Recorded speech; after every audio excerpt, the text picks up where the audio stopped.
So thank you, Ray, for having us and organizing this great event. What I'm going to try to do is to put this a little bit more in the context of the Green European Foundation and this project that we are organizing together with Greenhouse in the UK. And we're going to touch upon three main things. One of them is the background that we build upon, which is the politics of sufficiency. We're going to look at four paths towards ecological production. There are, of course, much more many out there. But we are going to try to just choose four, which are peer-to-peer production, local production, the idea of sharing, of course, and product service systems. And then finally, we're going to try to bring this back to circular economy and provoke a little bit the role of governments there, because we do have great representatives of the political class, so it might be good to debate in that area as well. First, before I go into that, Green European Foundation, we are a European political foundation. There are 15 from all different political colors. We are funded by the European Parliament, and we are affiliated to the European Green Party and to the members from the Green Group in the European Parliament. And we try to be a platform for cooperation for Greens across Europe. We work a lot with activists. Our members, partners, General Assembly members are predominantly green think tanks and green foundations from all over Europe. And what we try to do is basically encourage them to cooperate with each other in order to come up with new ideas that should bring the green movement forward, try to get responses to a complicated reality that we all live in. And of course, to bring also Europe a little bit outside of Brussels, where it tends to stay very often. And this project is part of that mission. It's called ECOPRO, as Ray was mentioning, ecological production in a post-growth society. And it's basically an idea that came from the national level. It was proposed to us, and we are funding it. It's gotten huge proportions because we have 9 countries involved.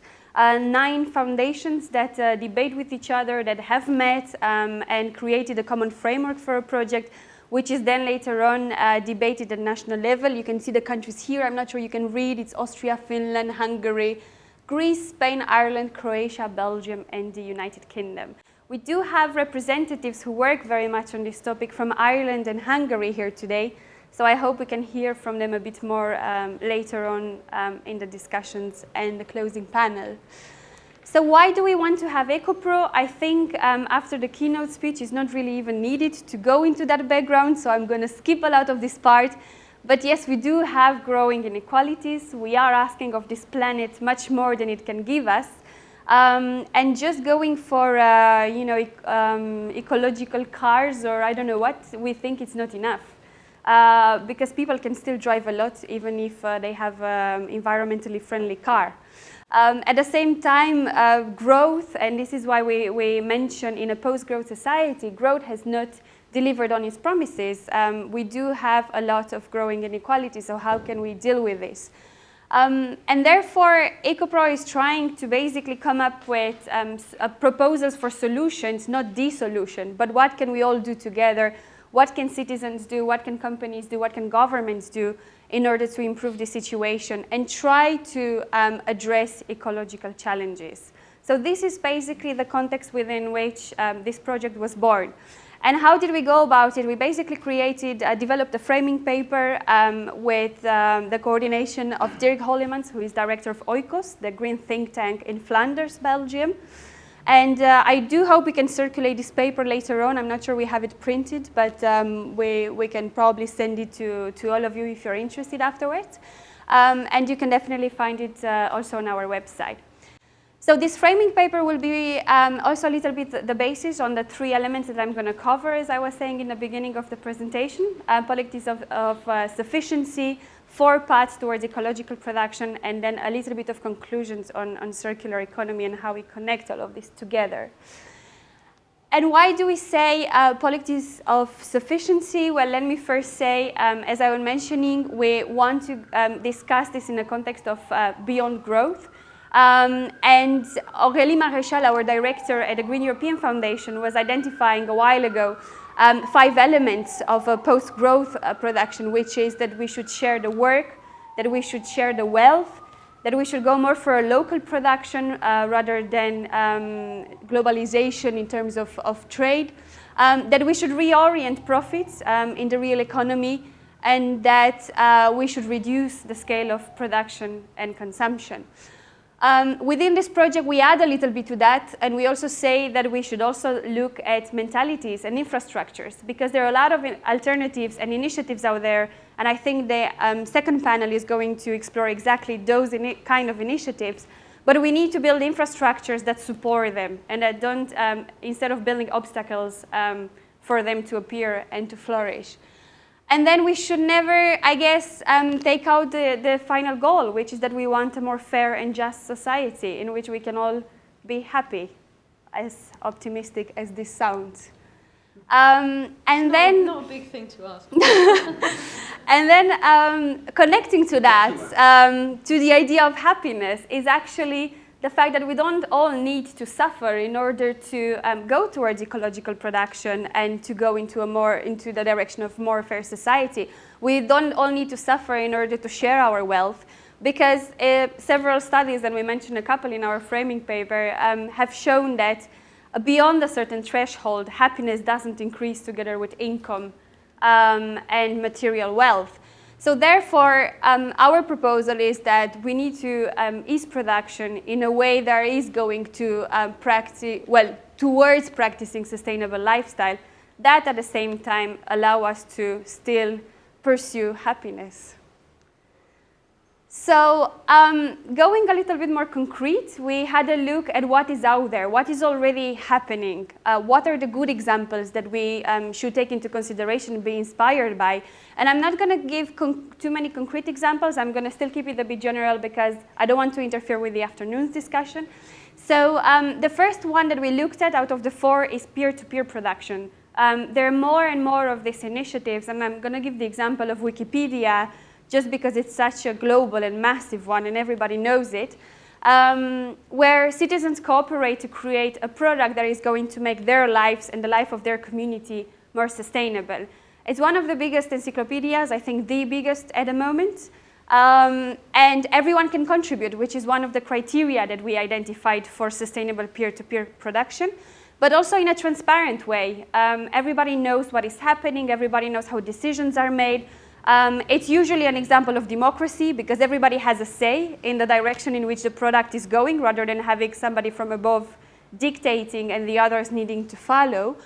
And finally, the created product or service has a direct utility. You know, as an individual, as a citizen, once you contribute, you know exactly what you're doing. So, and the result of your work, such as an article on Wikipedia, becomes directly useful for the community.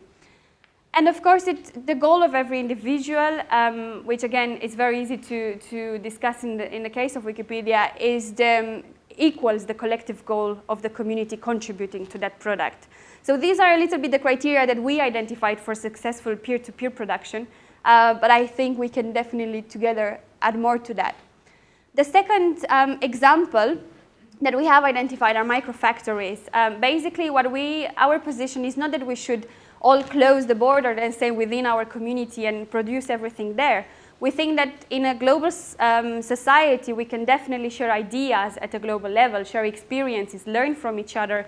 But why would we need to have these global companies shipping things from China to Europe, or, I don't know, from Romania to Spain?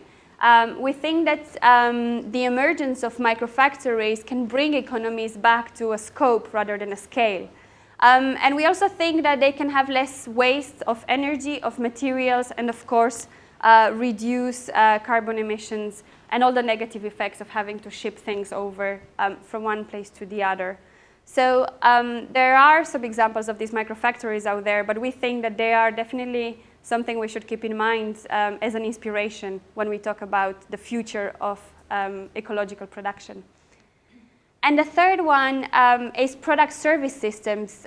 Basically, the idea is to not just produce with the scope, as Molly was mentioning, of selling as many items as you can, but rather providing a service. So maybe one simple example would be Xerox, the company that, basically allowed people, rather than buying a copying machine, to rent one. and paper page that they print. So if we think about it from the company's point of view, they still keep their revenue because people pay per printed page, but they don't need to produce so many machineries. Whereas for the individual, it encourages them to consume less because basically they need to pay per consumption. At the same time, the company needs to innovate continuously in order to keep their customers happy. It's not as if you just sold a machine and then you don't really care what happens if it breaks in 1 year. You need to make sure that they last longer and that your customers are happy.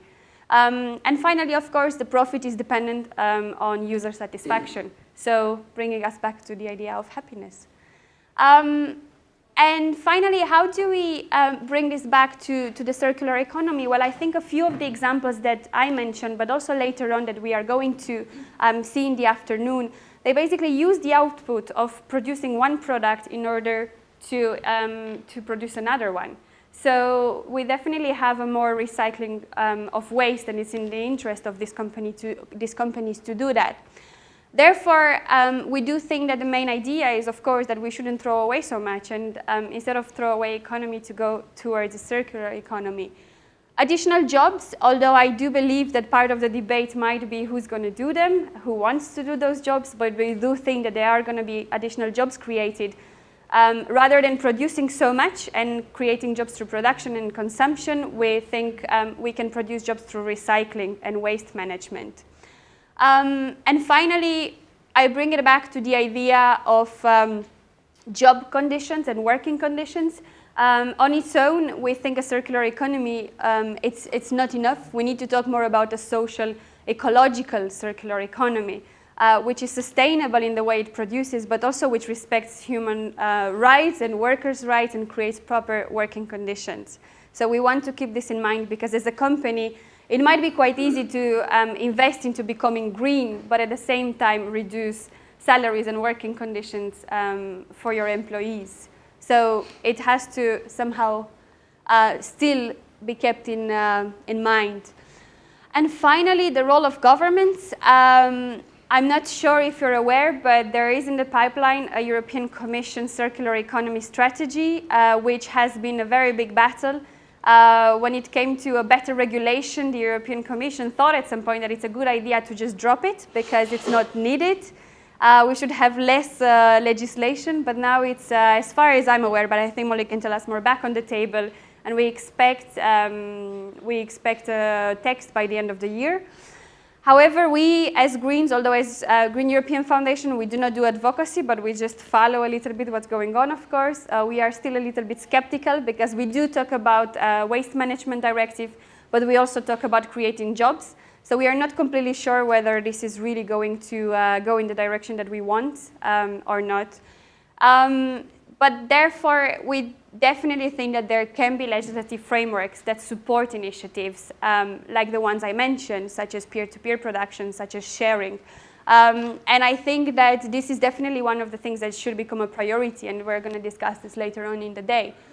At the same time, we also think that we don't need to talk only about a public-private partnership. We can also develop public-civic partnerships where even in the process of procurement, public authorities can involve citizens' cooperatives in managing a certain area that normally would be given to a private company.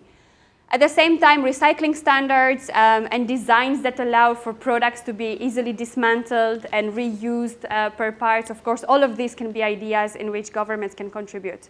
So I really leave it to this, and I hope we can brainstorm together more on what do we want to ask of politicians. But I want to come to some conclusions and say, of course, it's not just the politicians. As Wikipedia is completely citizens' initiative, microfactories can be companies, and at the same time, governments play their role. So we do believe that institutions, citizens, and companies can all contribute to this shift, this mental shift and infrastructural shift towards a more ecological production. We also believe that the combination of circular and sharing economy is very inspiring, and it can really create a toolbox for the future of production. And the new modes of ecological production, which we are going to explore throughout this event, and the different paths that I presented already earlier, they're constantly developing, and we think that they can be an inspiration, and we can really also live from these grassroots rather than expecting directly a global solution to all our problems. So finally, this new type of economy should become more embedded in society. It can come from all sides, as I was mentioning, and it should be guided by the principles of peer-to-peer and politics of sufficiency. Thank you very much.